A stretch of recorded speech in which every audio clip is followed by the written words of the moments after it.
Okay, so welcome to the second of our videos doing a bit of a let's play of the student submissions. Again, so this is Dave Millard here with Charlie and Ricky, University of Southampton. Charlie, do you want to say a bit about, again, what we're doing with these games? Sure, so the students were given the coursework to create a game based around a core dynamic, just a very simple sort of game prototype, and then to create a level that would tutorial that core dynamic to the player. Brilliant. So we're going to go through 6 games now. We're going to kick off with Platty, which I believe is a 2-player game, so I'm going to need Dave's help. Okay. Oh, wow. There's music and everything. Cool, Okay, what do you reckon you do, Dave? WAD. Oh, no, that keyboard's not plugged in. Oh. There you go. Let's It is now. keyboards. It is now. Right, here we go. Ah. Oh, I like that. Oh, I see. So it captures many. Okay, right, so it's like this is a game where you're trying to capture as many platforms as possible, and you're jumping around and tagging the platforms as you go, okay. right? Did you play this, Charlie? So I did, I was the one who played this at the expo. So this is a game, I guess you could see it as a territory acquisition game, Yeah, and I think that's how they described it as well. It's about trying to tag them as many as possible. It's got this sort of frantic, fast feel to it, which is good. The designers described it as being around the core aesthetic of competition and competitiveness, okay, which is helped by the frantic music, helped by the fact that you clearly identify one of 2 characters, further helped by the sort of like victory thing at the end, which shows one bunny being sad and one bunny being victorious. Okay, these things all build towards it. Tutorial wise, you have that situation at the beginning where it asks you to press all the buttons to confirm essentially that you know the controls before you can start playing. But the downside to that is I feel the characters don't actually do the things that the buttons are. It makes you press them, so you press it, but you don't actually see the game working itself. And furthermore, there's this dynamic here where you can capture each other's platforms, but that's never introduced to the player either. What I suggested to them in the expo, and I think this is an interesting idea, is they could have solved this problem with level design if they'd made the first platform and the level the only one that was reachable from the ground, because then they'd both have to jump on that platform and when the game begun, and that would mean that they'd have to you'd have to see that you could switch platforms. So I also think that the slightly cute bunny characters don't emphasise competition to me. Okay, I think that's not. I think about other games like this, like Smash Brothers and maybe you're right. What's the Sports Friends one? Barry Ball. They're all quite jolly and jovial. Yeah, maybe you're right. Maybe that's it. Maybe it's to encourage the idea of playfulness. So what I would say about this is Rick and I haven't said very much because we're actually playing the game. Yeah, it's quite enjoyable. It's really There's a lot of meaningful play. It's quite a fun game to play. Yeah, the controls are feel a bit. Do you want to go? Feel a bit loose. No, that's right. The controls feel a bit loose. I feel like I'm not entirely in control of my bunny. But, I think that adds to it. But maybe that's part of it. Sure. And there are a couple of nice little strategies you can get. So actually going up high is quite good, because then you can kind of descend down like in a little ladder. And indeed. But then there's also another dominant strategy that I think you can identify here is if you go to the bottom, somebody go to the bottom and then stand under one of the stacks and just spam jump. Oh, I see. Yeah. You can't go up high. Yeah, see? So I'm sure that was possible in the other one, but maybe I'm wrong. So,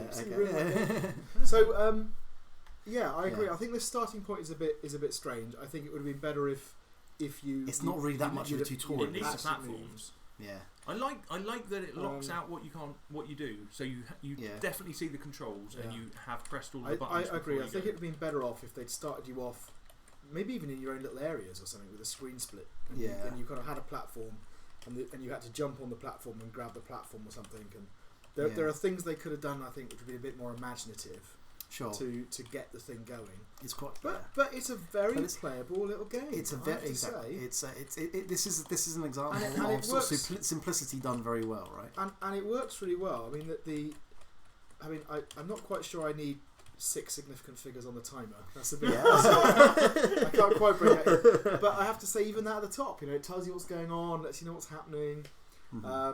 So is there so if we I wish it had a quicker way to get back into the game if it was just needs a kind of restart again. And it needs Yeah. So those, it the does tell platforms you the need them points. Yeah. quicker. So it tells you the points at the top. So I think the information design there, I think the points are a little bit hidden. Yeah. So I think it would be better if, given that it's essentially a competition, it might be nice to show something saying which bunny is effectively in the lead as opposed to absolute points. Isn't it? Slightly curious choice on colour for the second player, the first player as well. The grey. Yeah. Why grey? So purple bunny makes purple platforms, and brown bunny makes grey platforms. And the very first time I played it, I didn't know what was going on. I thought I was deactivating the platforms.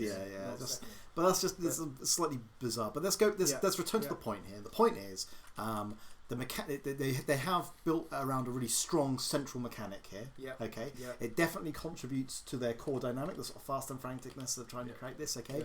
They've thought about how that builds up, and it's sort of simple and effective in a very obvious way. Level design and tutorial wise, a little bit flawed. Okay, because I think that there could be a bit more of a tutorial aspect, actually showing that you can deactivate each other's platforms and build that up a bit more carefully, but they have done that slightly nice thing of making you press the buttons before you start.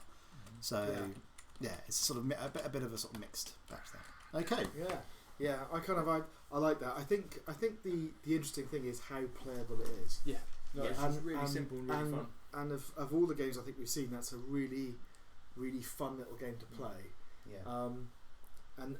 And I think, you know, if we're talking about do the game rules actually allow for meaningful play? Yes, they clearly do. You know, they really do. So in terms of the level design, there's not an awful lot of progression, I guess. Is it the same? Having different levels, like each time you complete one, would be nice. But it's a having competitive game, isn't it? This is the thing. So I guess you could say, is there a feedback loop here of any sort? But there isn't, as far as I'm aware. It's, so they You haven't don't done gain anything anything yet. from succeeding. Yeah. And one of the but they've got the timer, so that sort of helps that. To some Also, degree. there's no I mean there's no kind of there's no advantage to actually having control of the territory. No. So in fact, it's a natural balancing, isn't it? Because the more territory you own, the harder it is to score points. Yeah, I guess so. Because you backblock yourself off. So it's arguably a balancing relationship in there. Which is so fine. you know if you switch all the platforms over, the only way you can score points is by effectively switching waiting for the opponent to switch them back again and then topping them. But you don't seem to get any You advantage. don't get extra points, do you? Points are just a count of how many. How many platforms. So I'm a little bit surprised that the point system doesn't work by looking at the amount of things you control over time or something. But Possibly. that probably be harder to communicate. I think that would make it more complicated as well. Part of the build of the game here is to make something sort of simplistic that really shows off that central core dynamic, and they've done that very well. Yeah. Okay, shall we move on then? Okay. Yeah. No, nice game though. Really well done, team. That was a very playable game. So this game is Interstellar, and let's have a look at this one. So Do we reckon this is mouse or keyboard? you can drive, Ricky. See if you can explore. Play. Oh, okay. I remember this one. Is mouse. Yeah. Let's go back to mouse. Yeah. Did you mark this, Dave? So I looked at this in the expo. I'll let you play it and see how you get on.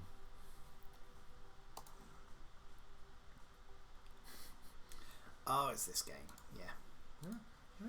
So you click to launch, right? Yeah. That's all you need to know.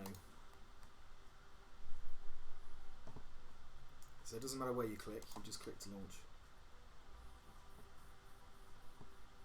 So sort of like hopping through orbit, as it were. So basically the idea is that you launch, you have to go around the different asteroids. You get a point for every asteroid that you go around, and if you end up going off the screen, then you lose. Or the game ends. Do you have to go the whole way around an asteroid? Nope. As soon as you've made contact, and there are different types. So that's a really fast spinning moon. Look, it's sped you up. Okay, yeah, that's And nice. Certain ones slow you down. Again. There you go. How did I miss that? So and I like the really quick kind of just straight back into it kind of thing. Yeah. So what's the core dynamic of this game? It's a spatial puzzle. It's a spatial puzzle, I think. Yeah, I think it is. Spatial reasoning. Spatial reason. Yeah. Sorry. Yeah. We misallocate the word puzzle there, right? It's spatial reasoning is the core dynamic, and I think they've actually done that really well. It's deterministic. It works well. It's got nice variety. So there. I mean, in terms of the level design, so it starts off there's just that big planet on screen. Yeah. Right, and you can't miss the planet basically. So you launch, you hit the planet. Yeah. That works quite well. There's a little bit of a break for me in the logic because it's not entirely clear what to do after that point. Yeah. But I think once you've got it, then it works really nicely. This is the thing. So it would have benefited really well by just a small prompt, or maybe like making the first asteroid to appear on the screen flash or something like that. But it does start off. So you start off with the planet, and then you get the basic asteroids, and then it starts to bring in some of the other bits, right? Yeah. So I think that works quite well. It would be good in that tutorial at least to get a sense of how close to the asteroid you need to hit. Yes. So if that had a bounding circle on it. So in fact, the first time I played it, I didn't aim for the asteroid. I aimed to the side of the asteroid. Yeah. Thinking, that was my instinct thinking that as well. if I hit the asteroid, I'd explode or something. Yeah, exactly. I mean, this is the thing. I think maybe they missed a trick here by making them asteroids rather than other planets. Because spaceships orbit around planets, but they don't really. Asteroids in computer games, generally speaking, are avoid, for God's sake, avoid. So there's kind of like a little bit of a mixed thing, aesthetic thing there. Yeah. I mean, I really like the whole dynamic of orbit. And playing with orbits, and playing with orbital mechanics. Well, this is the thing. Let's return to the point here. Okay, they've got a clearly defined dynamic. Okay, it well matches the core dynamic as well, because the whole idea of spatial reasoning and lining up orbits, okay, and routes and things that works. Okay, so it all leads into it. Also, they've got a clear sort of sciencey aesthetic, which again matches quite well with the whole spatial reasoning idea of sort of carefully figuring something out. The aesthetic works really well as well. Yeah. So all the ships are there. They look really good.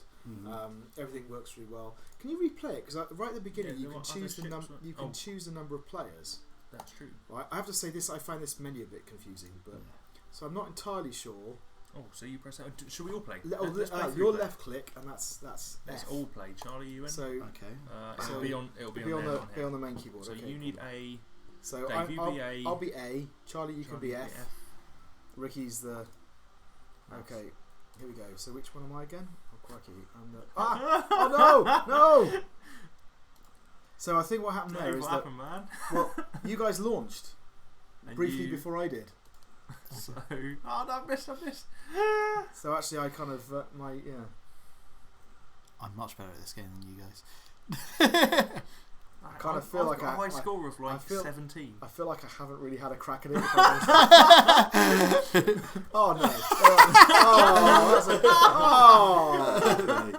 There we go. Fine. Okay, fine. I think this is great. And outside of our fun of just playing this game, again, this is another one of those games a bit like the last one in that it clearly allows for meaningful play because we're doing it right now. I think it's more. No! There is an interesting timing aspect to this as well. Like if you're going for an asteroid far away, like trying to there's no benefit to that though. Reach it. No, there isn't. But the point is that if you miss an asteroid, you might get one in the background. So if you're choosing between like a cluster or a single asteroid by itself, tactically going for the cluster, which is a bit of a bigger target. Sure, to hit. but then I'd expect to see some better reward for that risk. Yeah, if there was a maybe cluster and a little one, maybe then if you got 10 points for hitting the one on its own, then So I agree. I think it kind of lacks a certain sort of sophistication to the gameplay, doesn't it? Sure. They could have done a bit more. They could have a bit more depth. Yeah. They could be a bit more depth. But even really, as it is, it's really fun. But really well executed, fun little game. Yeah, I think they've done a good job here. Okay, fantastic. Let's move on, shall we? It's being the only game that was submitted to the coursework that came with promotional materials. Okay, so here we go. Cat Hero. Welcome to Cat Hero. So, it has kind of like a old school tutorial where it actually takes you through the whole process, which I think it does quite well. It does feel a little bit like I'm back in the 1990s, I'll be honest, but yeah, that's right. right. But I think a bit more integration with the gameplay perhaps would have been good, but it works, right? It does work, and I quite like the way that they have the tutorial hints are almost like a narration, so they're kind of sort of tied in. They're quite conversational. All right, so you're learning as well the mechanics here for it as well. You can see that the cats save the can be picked off the bridge. Yeah, they really want to have their arms in their air. They really want to be rescued. Those cats. Save me. Okay. Okay, there we go. he's throwing some of the other bridge as well. So you're learning each thing in turn here. You've learned first I can pick up a cat. Then you've learnt there are sometimes more cats, and now you've learnt that sometimes they'll go to the other bridge. Try running between the bridges. And now you're going to have to learn that you're going to have to dash between, or shuffle slightly awkwardly. Yeah. Move your legs faster than you're actually moving.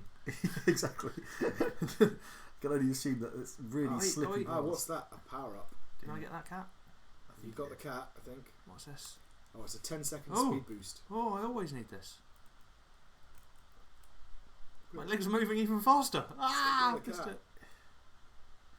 I'm glad it doesn't keep account of how many cats you've killed. I think you got it. You completed the level, haven't you?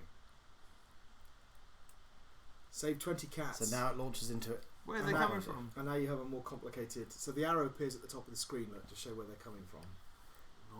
So it has some really nice things. I think the fact that it scrolls up to show you where is not Dr. Octopus, right? Yes. Whatever we call him, Cactopus. we don't call him Dr. Octopus. But anyway, whoever he is, this mysterious octopus armed man throwing cats into water.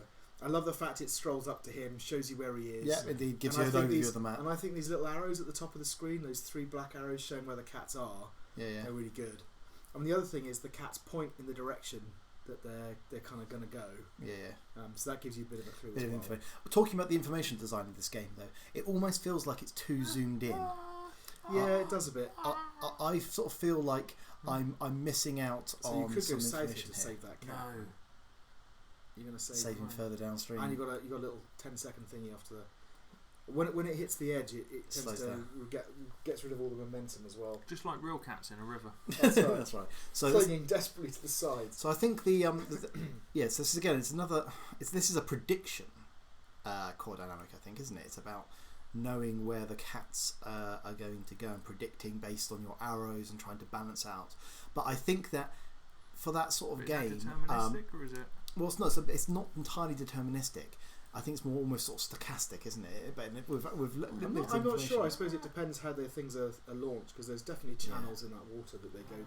Sure. So, but this is my problem. I think to really understand this game, you need to know the map, and you can't know the map because you're so zoomed in. I think if you were like a little bit more zoomed out, you'd be able to plan the game, your movement a little bit more accurately, and it would be less. So one thing that's not clear to me: you've got to save 20 cats to do the level. But what do you lose? What happens if a cat just drops off the bottom? Do you lose points? Or do you lose points? Do you have to kind of rest it? Yeah, so it's maybe mixed objectives there then. So you don't, because you don't have a time limit or anything. No, so you just, and those cats have become. You can't lose, is what you're saying. I'm wondering whether we've got a bug there as well, in that cats. Oh yeah, the cats have got. There's a cat jam. There's a cat jam, indeed. In fact, I could see that escalating as well. You could end up with a big pile of cat flotsam. It's like a log jam in the river, right? A whole cat jam.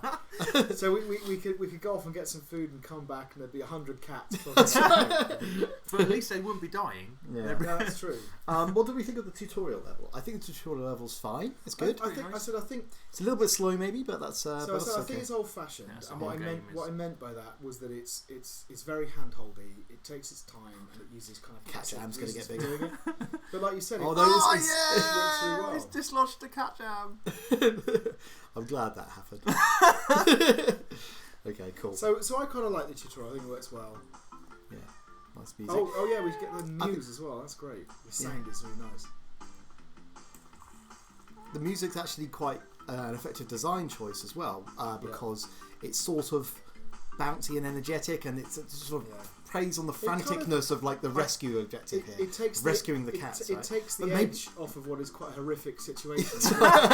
Actually, you know what? That's maybe another criticism I have of this. Okay, the whole idea of rescuing these cats and building that aesthetic, is sort of downplayed by the fact it feels quite slow. I'd almost prefer if the cat player's character moved a lot faster and the cats were faster. That would play into it a bit more. Or again, that could be something that scaled as the game went. Yeah, or Choo Choo Rocket, a bit more like frantic. I can't keep up with this. Yeah, because you sort of feel like you can't keep up with it, but you can. But it's because you're slogging across. Because presumably the poor cat player's got Marmite in their boots or something. So Right, so in okay. terms of meaningful play, then, so it kind of, you can play it, Yeah. but it lacks that kind of edge, probably because of the Indeed. speed of it. I think you're still making meaningful decisions, Yeah. which is a big part of meaningful play. But the two downsides is you're not making those meaningful decisions often enough, because as often you get to the bridge and then wait for the cat to catch up. Yeah. Okay, and secondly, that has a little bit of a problem with aesthetics in that it's not Yeah. necessarily really doing. Yeah. The speed thing doesn't help that. And I think franchise. actually, so it's an interesting choice that when they hit the sides they slow down. Yeah. I think it would be more interesting if they'd made a clear delineation so that some of the sides, if the cats hit them, they sped up, Yeah. right? And then that way, you'd be thinking, oh no, you'd effectively be having to predict how the cats would behave by hitting various Sure. obstacles on the way down and that kind of stuff. A bit Yeah. more You know, Peggle-like, right? Yeah, Bit that's more right. Yeah, all these chaotic little and- whirlpools that change the direction Yeah. of where the cats were going, or Sure. something. So this is that the thing. mixes up a I bit. think that if this game was faster and more zoomed out, and you were dashing between many bridges over a more complicated Yeah, map, yeah. you'd be making more of those decisions. Where at the moment, Ricky's decision is left bridge or right bridge. Yeah. And actually, And it's not even a decision; it depends which way they're going. Yeah. and actually, you're right. You've got no reason to go. No real grab this strategy, thing. that's There's the no thing. jeopardy. Yeah. Is there? There's not. So I think this is a really good basis. I think we'd all agree it's a good basis for a game. Yeah, but it's just like it's But missing that extra. It needs to be faster. It needs to have a few more elements to give you some yeah. decisions to make that would have a real effect. Yeah. Okay, let's move on. But I like the theme, sorry. and I love the music and the cat noises. That's great. Yeah. I hear that one last time. It's the splash. Yeah. Okay, so let's move on. So that We was got Cat it, Hero. Cat Hero. So our next game is Is- Stuffed Pepper. Yes. I'm not sure that's anything to do with what the game's about, but we'll see. Yes, we should point out that in some cases where the name of the game has not been clear, we've come up with a name. Yeah, not in this case. In this case, it is actually in really the title. called stuff, but we're not shy of making names up. okay. Okay. Right. Yes. So I Welcome played to this the game. Oh, there's Pepper. Yeah. So this is a game that I played during the expo about feeding a fish. Okay. Ah. So first of all, it's like a sort of collection game, you know, you're sort of picking those things up. Okay. So And then your So you've fish got- gets bigger. Free Fix will want other fish are far tastier. So yeah, now you've got essentially like objectives that move away from you and try to avoid you. Okay. So now you've got slightly So and difficult food to chase. okay, so you've got health and you've got food. So you're building up food towards 40. Yeah. So at the moment it's just And when you yeah. pick, and each of those looks like it's worth 2 food. indeed. And then you've got You're danger not big fish now. You're not big enough to eat those colourful guys. What? Yeah. How big do I need to be? So Now you're big You're enough. bigger. one thing I would say. Not for him. No. One thing I would say. Once it starts getting frantic, reading text at the bottom is Yeah. way out. Yeah. Like it's just Yeah, it's too difficult. Even if it came up in the middle, it would be too. yeah. So the other thing is, not focused on this is a classic game, right? I mean, Interest- there is a classic fish-eating game where you are a fish and you gobble up other fish and you grow Yeah. in size and so on. And I can't remember what it's called. Ooh, I can eat those. Yeah, I don't So know. I don't know whether the team are aware of that. Maybe I don't know the one. Are you not talking about Spore, right? Early yes, part- the yeah. early part so of Spore. So Spore Oh, uses yeah. this. I'm And not thinking Flow. about. I'm not thinking about Flow. Spore actually, but Spore uses exactly the The same. more mechanic. recent game as well, Agario, uses the whole idea of bigger consuming Yeah. smaller, and they've really played to that sort of like there's always a bigger fish aesthetic, right? Yeah. Now you're big enough to eat yeah. the big fish. Can I? Yeah, Yeah. and they've won the game. So you're right. So Spore is a good example of it, but Yeah. it's a classic kind of genre, isn't it, of Yes. game? But yes, I think the really interesting thing here is they've got a clear aesthetic of this sort of franticness that increases the speed of the time. The tutorial aspect's quite nice because you get different things introduced over time. So you get the small flakes to begin with that don't dodge you. Then you introduce the idea that fish will dodge you and come from the right, and that there are sometimes damaging fish, and then sort of slowly progresses. So through those different flakes disappear. Yeah, I was just going to say that flakes never exist again, do they? After Yes, this first. it's just the first. It's just the sort of the very simple thing at the start. But why? So, I but quite like the idea of there being some things moving up and like Yeah. orthogonal Yeah. planes that you got to deal with something. Yes, Yeah. maybe. I think so. I think kind of it feels a bit. Now they introduce the fish. You collect a load of fish, And and the then they fish start try and bringing the dodge you. big fish. And then you get damaging fish. So you try and avoid those until you get big enough. Yeah. Right. So, there you go. Now you can eat the big fish. Now you can eat them, but you can't eat that. So- big fish. so- How do I know that?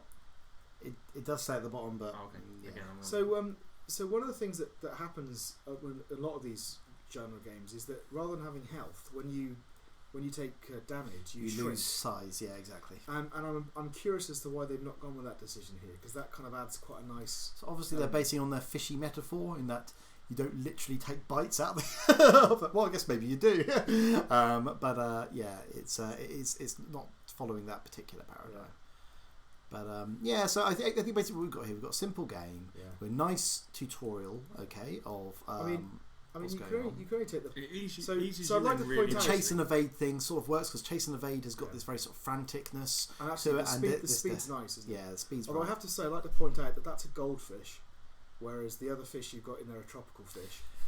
And goldfish don't eat guppies or platties. Yeah, no, it's a conceptual non sequitur. We warned against that in the level design. Right. Like there is no way a player who knows about fish, like Dave here, would think that it's reasonable for that goldfish to eat that dogfish, no matter how big it is. I think your aquatic pedantry aside, it's got a well-defined core mechanic there. Yeah. I think it plays to its aesthetics, okay, and the design, okay. Yeah. The tutorial could be different because I think you're right. Like reading that, I don't think delivering it with text is necessarily the best way to do it. No. I think you could have done that in other ways. But even just like highlighting the first flake green, and then the first white fish green, and then the first damaging fish red. Okay, the player would have guessed. Or even little things. So rather than putting it at the bottom, putting brief text in the middle of the screen, Exactly. Yeah. where your actual eyes are looking. Little tooltips over pepper. Yeah. As it were. Would have worked really well. You can have a little LED display on his side. Yeah. Or a speech bubble from pepper. Saying blue, blue, blue. But there's nice that fish progression. is big. Very playable. Yeah. Nice progression. Very clear what's going on. There's no confusion.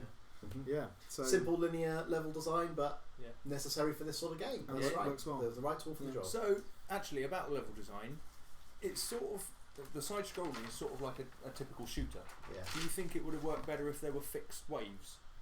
Like if you were playing against. I guess there are sort of the levels are sort of fixed waves. I think they were randomly generated. I didn't get a sense. That they So were hang coming on, in after the you same eat the place. big fish at the end, I thought there was a frantic bit at the end where there's just loads of fish. No, that didn't just seem to happen. a fish Right, over. right. So having different sort of phases might have been quite nice. But you know what I mean, like your typical Yeah. shooter game where you have waves that are in a certain way, and you learn to play those waves. You learn to Yeah, play I know what against you mean. So you've got some kind of. which fish are in which order and where on the screen, so that you can. So rather than just being your kind of reaction times, you actually have some kind of sense of strategy. Yeah. And also, with those, very often what happens is you get a bonus for destroying a wave. Yeah. Yeah. So rather You sort of do here. You get the positive feedback of becoming bigger if you eat enough Yeah. of the fish from that wave. So. Yeah. Okay, shall we move on? Yeah. Is it possible to lose this game? Yeah, if you die, you lose Oh, health if if you- you run into a big bad Ah, fish. okay, yeah. Yeah. Although Nice though. Nice, well executed. The graphics work quite nicely as well. They're kind of Is that a fish tag, Dave, or is that the ocean?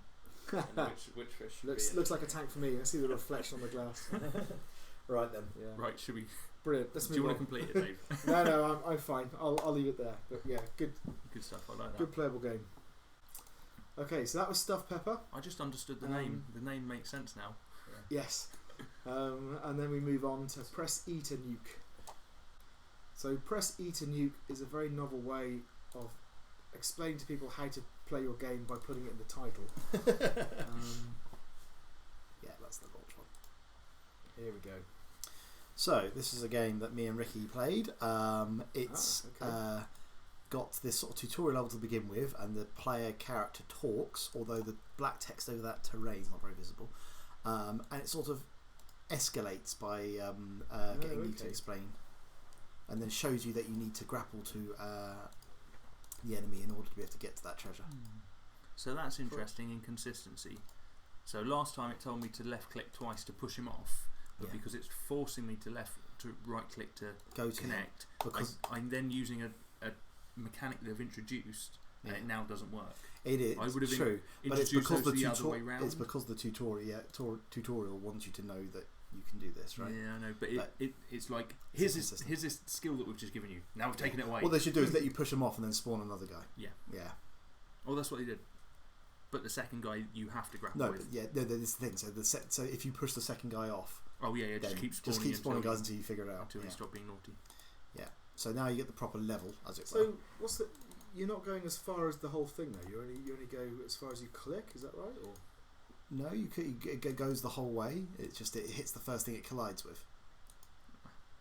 Okay. And you can't grapple onto the actual platforms. You have to grapple onto those little hooks or onto enemies. And the enemies, when they get a little timer above their head, and when that timer fills up, they shoot you. Oh, that's quite nice. Yeah. So you have to be ready to presumably dodge. you could dodge them. Yes, that's the idea. And if you leave, we haven't seen it yet, but if you leave an enemy to their own devices for too long, they'll eventually get a flashing timer to shoot a homing missile at you, which will so you can't just like let the enemy go forever, as it were. Can you dodge? How do you dodge? Well, you don't need to dodge at the moment because you're trying to collect the the way. treasures as they come up. Yeah. Yes, and the treasures give you points. So there's the missile. Oh, there you go. Yeah. But I can't dodge, can I? I can only dodge. No, dodge is in jump out out of the way. Yeah, sure. So which relies on there being another character to jump. And the missiles go through platforms by the looks of it. So yes, they do. Yes, so that's the ones. They'll basically, as soon as they fire the missile, that's it. You're going to die. Well, this I think you can still get out of its way to some extent, but yeah, it's much more dangerous. It stops. It's a balancing act basically for the dominant strategy. The dominant strategy being stay at the top, because if you're at the top, you've always got platforms underneath you, and as such, you're fine. But there's not always a way down, indeed. Yeah, like I can't get down to there. You can't get down at all until an enemy appears. Yeah, basically, and you go up. I mean, they might argue that the reason they've done that is so you have to be careful about how you balance your killing of the people. Always make sure there's a way down.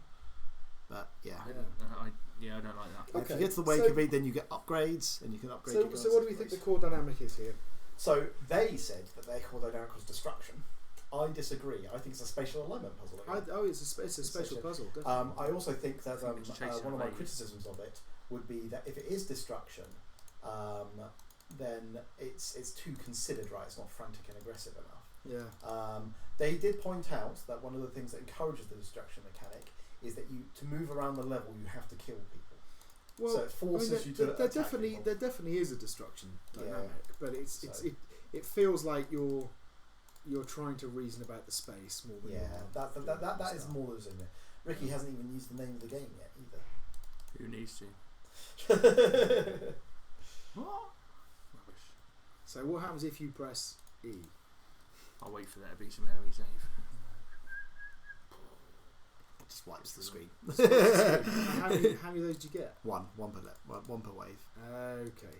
Fine. So it's just the super weapon, which feels a bit tacked on to me. Doesn't feel very necessary to the mechanics of the game. I don't. Maybe they named it and tagged on the mechanic. So they didn't have a good reason. And again, it could have been better integrated. So it feels like something that you could perhaps have collected. Yeah, and then you've got to risk yourself to go and collect it before you can use it. And if it is I mean, I know they thought this is the thing. Maybe this ties to the fact of the core mechanic they were thinking, because putting a super weapon in that encourages the core mechanic of destruction, but works against the core mechanic of spatial alignment, really, because it's stopping you from solving the puzzle, basically. So I just dodged the homing missile. Yeah, you did look like you did, actually. Not quite sure. Maybe it's not a homing missile. Maybe it's just a missile that goes through things. And is there a shop element there? Yes, there is. You get upgrades each time, so it's got a sort of positive feedback loop there. That's so nice. Your score's going to get better because you're going to get better. Yeah. Okay. So it's quite. So actually, as a game, it's quite complete. Yeah. It's got the kind of little tutorial bit at the beginning. Got multiple levels. It's got the shop between the levels. The aesthetic kind of it's basic, but it works. Yeah, it works. It's playable. I guess the problem here is this sort of confusion between core dynamics. I think it's a sort of like half in to being a spatial alignment puzzle, half into being a destruction game. And I think if they got rid of the nuke, despite the name, and they played more on that route finding around those platforms, they would have had a stronger spatial alignment. I think without a symmetric level, you could have had some more interesting routes. I said it's always the same level, isn't it? Yeah, it is. Although that might be a limitation of the time.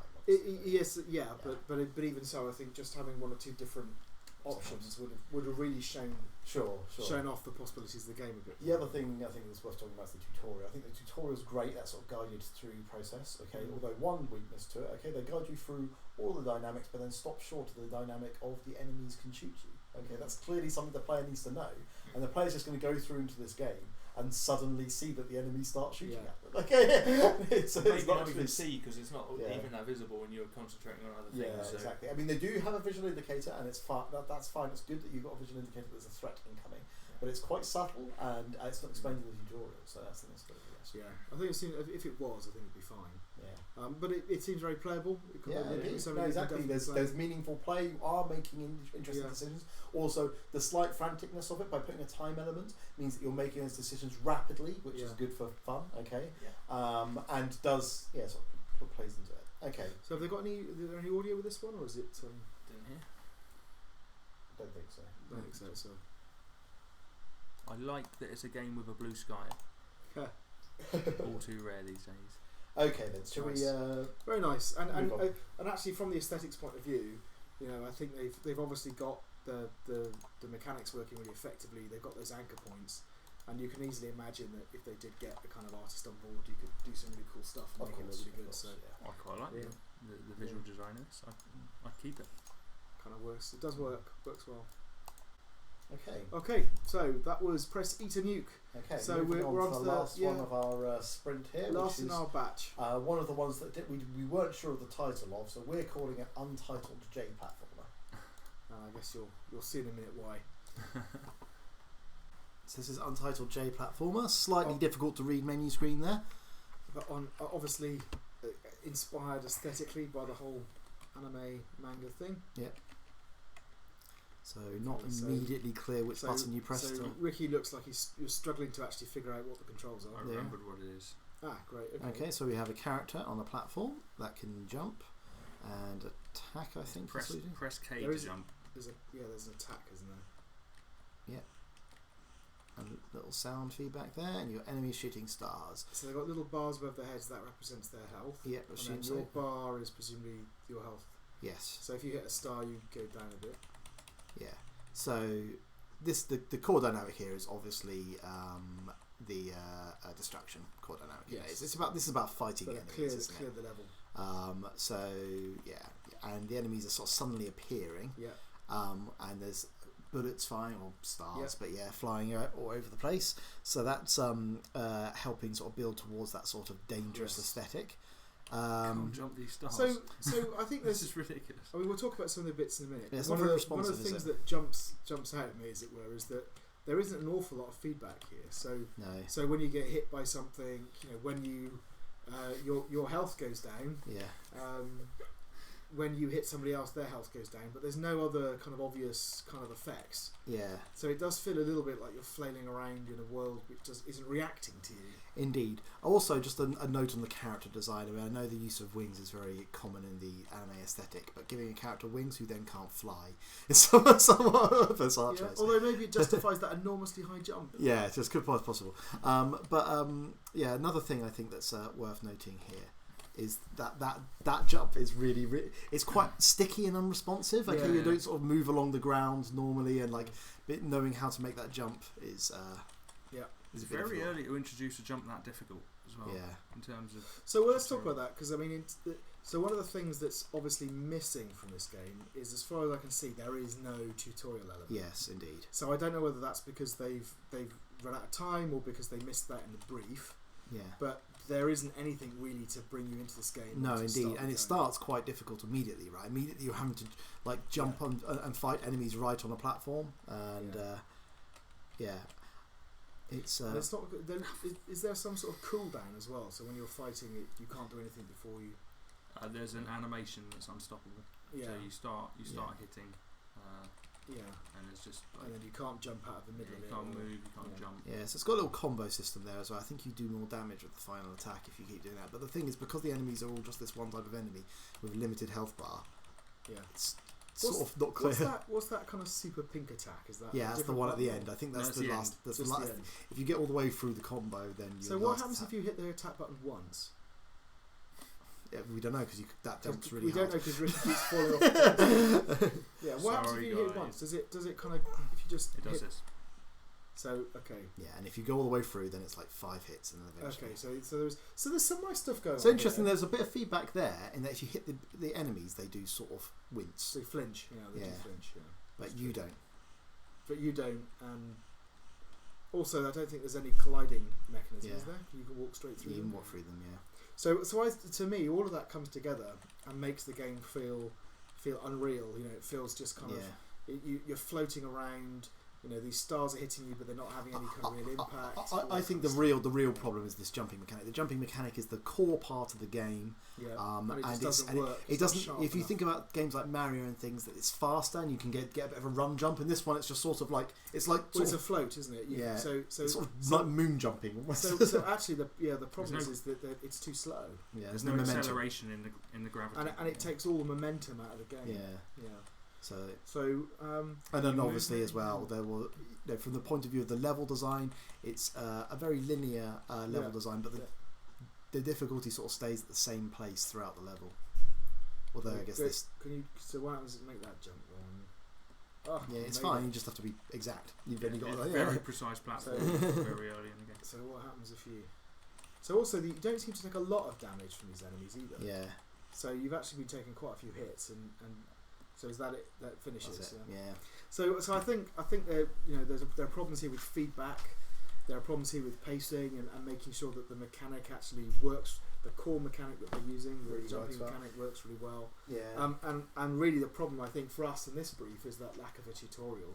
Yeah. So the one thing that is here is, if I remember rightly, when you start, it's pretty clear you've got to go right. You know, it's that classic Mario. Yeah, the use of negative space. Use of negative space. So they have done that. Yeah, indeed. Right.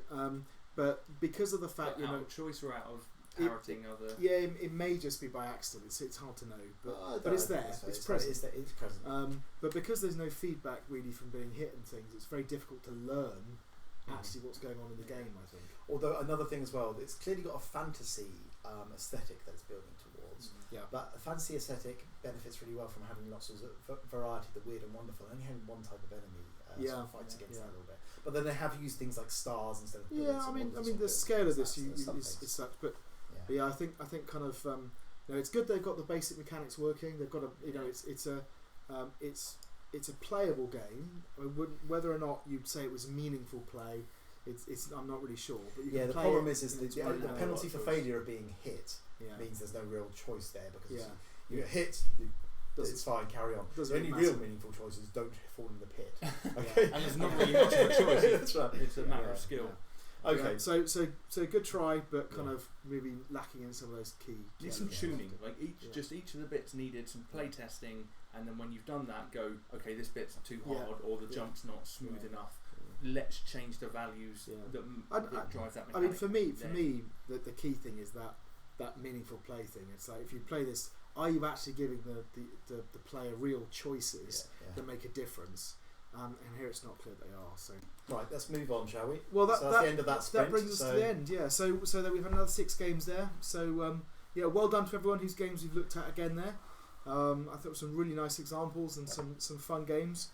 So we're going to take a bit of a break, and then we'll be back with part 3 to look at our last few games. See you in 5. See you later.